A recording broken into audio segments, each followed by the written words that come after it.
Sveiki, mėlyjeji. Štai vėl ir mes, svečiuose pas mus šiandieną eilinį kartą, tęsiant mūsų pokalbių rubriką, svečiuojasi Dalia Asanavičiūtė, nes tai yra žmogus, kuris atstovauja lietuvius gyvenančius užsienyje, tai yra mūsų lietuvių gyvenančių užsienyje pagalbos ramstis, kas liečia Lietuvos įstatymus ir viską, kas susiję su Lietuva mums gyvenantiems užsienyje. Tad dar kartelį, labas Dalia.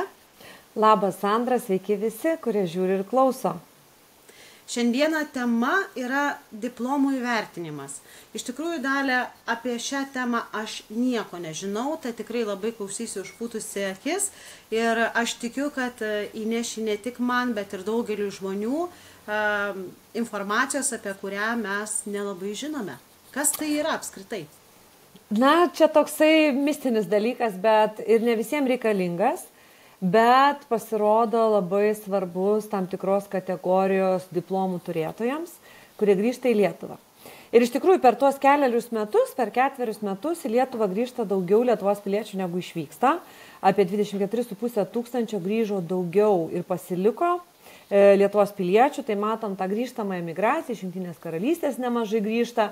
Aš pati 20 metais grįžau, mano draugų grįžo nemažai, tų pačių bendruomenės aktyvistų grįžo nemažai. Ir aš pati nesusidūriau su ta problema, nes aš turiu verslo vadybos administravimo magistro diplomą, kurį įgijau čia Lietuvoje. Bet mano bičiuliai, kurie išvažiavę prieš 20 metų buvo ar ne, iš Lietuvos ir įgijo savo išsilavinimus Jungtinėje karalystėje ir įgijo specifinius išsilavinimus. Grįžus į Lietuvą, nes grįžo taip pat prieš keliarius metus, susidūrė su problema. Nes jeigu tai yra specifinė specialybė, tokia kaip, kur reikalingos atskiros licencijos, tai pavyzdžiui, kaip inžinerijos mokslai, su elektra susiję, su elektros inžinerija, pavyzdžiui, su stomatologo padėjėjai, ar ne, tam tikrų licencijų slaugės ir panašiai. Ir tie, kurie grįžę į Lietuvą ir baigę mokslus, sakysime, ne pasaulinio lygio universitetuose, įgyvė tam tikrą profesiją, profesinį išsilavinimą ir norėdami įsidarbinti Lietuvoje, pasirodo, kad jų diplomai negalioja.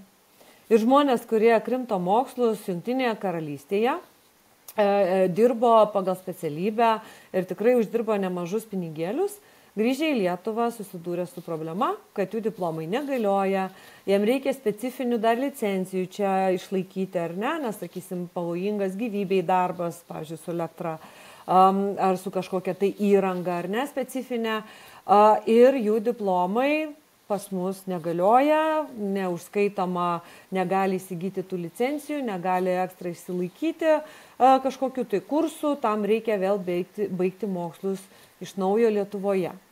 Na ir tuomet tai atsitiko prieš 3 metus ir tokia, puoliau kalbėti su švietimo ministerija, kad kas čia yra, kodėl, pavyzdžiui, Lenkijoje pripažįstami diplomai, būtent tos mokymo įstaigos pas mus nepripažįstami. Na ir jeigu mes jau norim skatinti žmonės grįžti į Lietuvą, tai čia tikrai labai labai rimta problema. Ir tuo labiau, kad švietimo ministerijos atstovai pripažino, kad tai buvo tokia pilkoji zona. Nes žmonės nesiskųsdavo, žmonės negauna darbą pagal išsilavinimą, tai arba kitur dirba tada, kitą darbą randa, arba apsisuka ant kulnų ir išvažiuoja. Ir niekas tos problemos nekėlė. Ir pradėjom keltą problemą ir pasirodo jinai gilesnė ir reikalingi tam tikri vyriausybės sprendimai, tam tikri pakeitimai, tam tikri informacijos toka pasirodo, nes ne visų aukštųjų ir aukštesniųjų tų mokymo įstaigų informacija, jeigu ypač ne ES švietimo ministerija turi ir studijų kokybės vertinimo centras, kuris ir vertina tuos diplomus neturi. Ir 3 metus mes čia taip labai sunkiai dirbom, stumdėmės iš vienos vietos į kitą, žiūrėjome, kas vyksta, kas nevyksta. Turėjo statybės, studijų vertinimo, kokybės vertinimo centras turėjo įsivertinti, kokios informacijos jiems trūksta, turėjo paruošti internetinį kvalifikacijos įvertinimo tokį, ir portalą. Tikrai užtrukom labai stipriai, nes IT darbai, kaip žinia, irgi vyksta labai ilgai, visi programavimo ir kartais užtrunka ilgiau negu norėtumėm ir tas ir atsitiko, tarp kitko. Bet šiai dienai turiu gerų žinių. Tai yra, vyriausybė patvirtino visus reikiamus dokumentus pavasario pabaigoje. Internetinis portalas veikia ir šiai dienai SKVC LT galima įeiti ir įsivertinti savo diplomą, įvesti savo diplomą ir, aišku, tai užtruks, bet jau, kiek žinau, tam tikros profesijos, kurios, ne aukštojo mokslo ar ne aukštesniojo mokslo, profesinio mokslo įgytos kvalifikacijos jau yra didžia dalimi tvirtinamos. Taip pat įdomu tai, kad nuo gegužės 1 dienos šių metų atsivežus Latvijos, Estijos, Belgijos, Nyderlandų ir Liuksemburgo aukštojo mokslo diplomus, jiems nebereikia įsivertinti papildomai, jie automatiškai jų kvalifikacijos pripažįstamos, tai irgi toksai žingsnis padarytas. Tai yra, ir Lietuvoje pagaliau su švietimo ministerija pavyko suvokti, kad čia yra problema, kad tai yra trukdoma žmonių grįžimui, kad tai yra apsunkinimas rasti darbą Lietuvoje pagal savo įgytą kvalifikaciją ir gauti atitinkamą atlygį. Kaip pavyzdys, jeigu žmogus baigęs mokslus tam tikros specialybės, specifinės, kaip pavyzdžiui, odontologo padėjėjas, jo čia diplomas nebuvo pripažįstamas, ir žmogus tada dirba odontologo padėjėjo, ir gauna žymiai mažesnį atlyginimą, nors atlieka darbą lygiai tą patį, kurį ir turėdamas diplomą ant rankų, kaip sako. Todėl, lietuviškai sakant, ant rankų.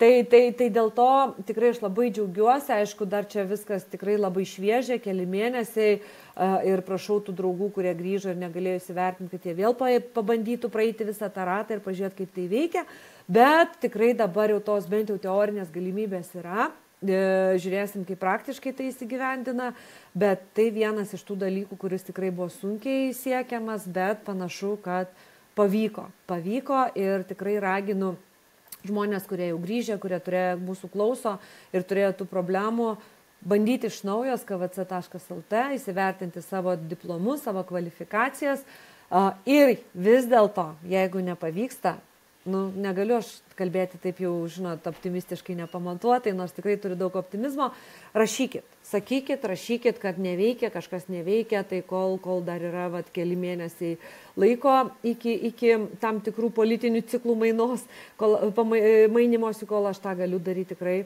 aš tą ir padarysiu. Tai va tokia... Taip, tikrai, Dalia Sanavičiūtė, Dalia.sanavičiūtė@lrs.lt arba tiesiog, kaip visada sakau, rašykit Facebook'e, susiradę per Messengerį, atsakau, reaguoju. Tai ir greičiau kartais sureaguoju negu į laiškus. Tai jeigu vis dėlto problema išlieka, aš labai norėčiau jūsų to tokio atgarsio, jūsų žinučių, kaip jums sekasi ir jeigu sekasi ir pasidžiaugimo, kad valio, tikrai galiu būti rami, veikia viskas, įsivertinom, dirbam, mūsų diplomai pripažinti. Jeigu vis dėlto kažkas neveikia, duokit žinutę ir tvarkysim toliau.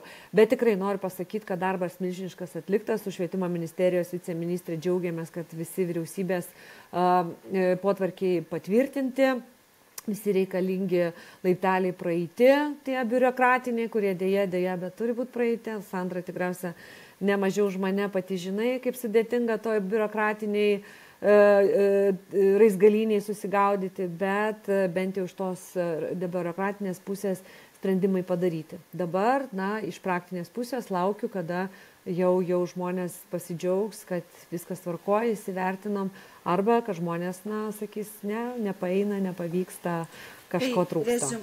rezumuojant, tai taip suprantu, kad viskas čia pasileido šviežia. Taip, viskas šviežia. Mėnesį, ar ne? Taip. Ir dabar dar yra tik tais viskas kaip ir ant teorinio padėklo ir dabar jau jūs visi, jau pati lauki, kada jau prasidės praktiškai, kas čia pasitvirtins ar nepasitvirtins. Taip, nes net teorijos nebuvo, teorinės galimybės nebuvo, tai tikrai atliktas didelis darbas ir ačiū draugam ir bičiuliam, kurie pamatė šitą problemą, pastebėjo ir kartu sprendėm. Tai šiai dienai yra jau ta galimybė sudaryta, tai tiesiog dar per mažai laiko praėjo, kad praktiškai tą įvertinti, labai raginu tą pasidaryti praktiškai ir aišku, užtrunka kažkiek laiko, bet vis dėlto jau tikrai daug džiugesio ir daug pozityvo šitoje temoje taip pat galiu paskelbti ir pasidžiaugti kartu. Tai nuorodą mes įkelsime prie šito viso video ir dabar... Nes tai, kai yra viskas nauja ir aš sakau, tai man apskritai nauja tema ir diplomų įvertinimas buvo, pakalbėsiu. Tai čia liečia atitinkamas tik tai specialybės, kurių nebuvo, nepriimdavo Lietuvos Respublika tų diplomų. Tai tarkim, aš turiu tą specialybę ir aš dar neišvykau į Lietuvą. Ar aš galiu pasitikrinti, ar mano... Ir tada spręsti, ką aš darysiu, ar man grįžti į Lietuvą, ar man rašyti Daliai Asanavičiūtei, ar tiesiog ieškotis kito darbo užsienyje. Absoliučiai, nes yra žmonių, kurie turi diplomus užsienį įgytus, bet pavyzdžiui, jie nori darbintis nuotolį Lietuvoje, ar ne? Yra tokie netgi atvejai, tai jiems reikia netgi kartais darbdavys pareikalauja, įsivertinti tą diplomą ir duoti studijų kokybės vertinimo centro patvirtinimą, kad tas diplomas, su juo viskas gerai, ta specialybė yra tas universitetas ar koledžas ar aukštoji mokykla toj pačioje Jungtinėje karalystėje yra pripažinta, ar ne, ir tas įgytas kvalifikacinis laipsnis yra teisingas, tai laisvai gali tą pasidaryti ir turėti savo įvertinimą. Tai skvc.lt. Tai čia tikrai studijų kokybių vertinimo centras, galima susirasti ir internetu tą visą dalyką tvarkytis. Bet vėlgi nuorodą įdėsim, ar ne, ko gero, prie aprašymuose. Kiek yra daug, žinai, Dalia, kiek yra daug informacijos, kur tiesiog žmogus tiesiog neįmanoma visko apriepti, ar ne, ir visko žinoti. Ir iš tikrųjų labai naudinga informacija, tarkim, man galbūt jinai neaktuali, bet mano dukrai ar mano geriausiai draugiai tai yra aktualu ir aš tikrai, žinodama šią informaciją, jau aš galiu pasidalinti, jau aš galiu žinoti, kad yra pakitimai ir dabar gan šviežus pakitimai, bet kodėl žiniasklaida nieko apie tai nesigirdėjo, arba aš praleidau, čia taip tyliai praėjo tas visas? Na, kaip žinai, geri dalykai paprastai netokie įdomus kaip skandalai, tai čia apmaudyta pusė, tai čia kadangi viskas padaryta gražiai ir ramiai sutvarkėm ir tikrai tą galimybę atsivėrė, tai dėl to ir ačiū labai pačiai, kad tu leidi savo kanalais paskelbti tokias informacijas, kuris svarbus paprastam žmogui, paprastam piliečiui, kuris ruošiasi grįžti ar dirbti nuotoliu, ar nori įsivertinti savo studijų kokybę, savo kvalifikaciją. Na, ne kiekvienam to reikia. Tikrai.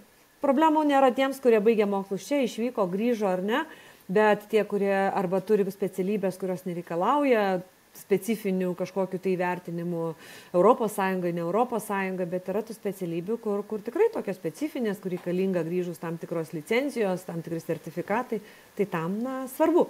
Ir bus jų daugiau, todėl kad ta jaunoji karta jau auga, ar ne? Absoliučiai.